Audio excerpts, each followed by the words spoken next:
Some leaders hide behind podiums, others lead from the front. Some make excuses, others make history.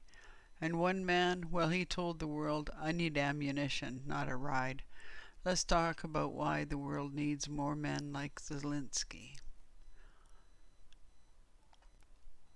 Let's get into it. Number 10. He's proved that leadership isn't about titles, it's about courage. He wasn't born into power, he didn't inherit a dynasty. He earned his place through action, resilience, and unwavering commitment. In a world drowning in empty suits and spineless politicians, he's a reminder that true leadership isn't about status, it's about sacrifice. Weak leaders see asking for help as a sign of failure.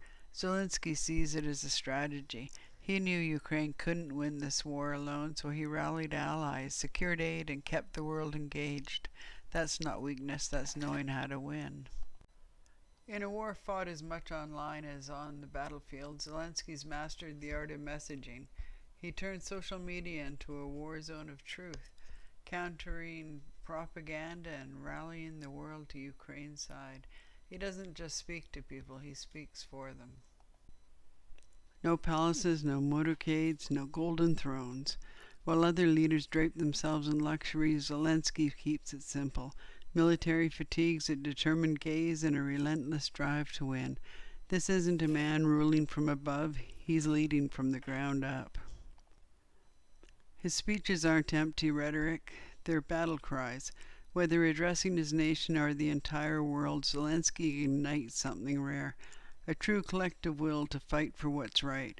In an era where division is the norm, he's uniting people across borders and political lines. He was a comedian, but he's dead serious about democracy. Some laughed when he first took office. Nobody's laughing now. He took the stage as a performer and turned the world into his audience, delivering some of the most powerful speeches of our time. He's turned comedy into courage, and the punchline is simple: freedom isn't a joke. He has a sense of humor, even in the darkest times. Tyrant fear laughter because it strips them of their power. Even in the face of war, Zelenskyy knows that humor is a weapon. He reminds his people and the world that resilience isn't just about grit. It's about keeping your soul intact when everything else is falling apart. Coming in at number 3, he leads by example. Most leaders hide behind podiums and press briefings. Zelenskyy walks the streets in combat boots. While some sit in bunkers, he's out there on the front line, standing shoulder to shoulder with his people. No excuses, no delegating the danger, just leadership in its purest form. And at number 2, he's the real deal, not a puppet. While other politicians are busy kissing rings and making backroom deals, Zelenskyy is laser-focused on one thing: his people. No lobbyists pulling his strings, no billionaire donors whispering in his ear. Just a man fighting for his country, no strings attached. And coming in at number 1, he doesn't back down from bullies. Zelenskyy stood tall against Putin and didn't flinch when the world doubted him.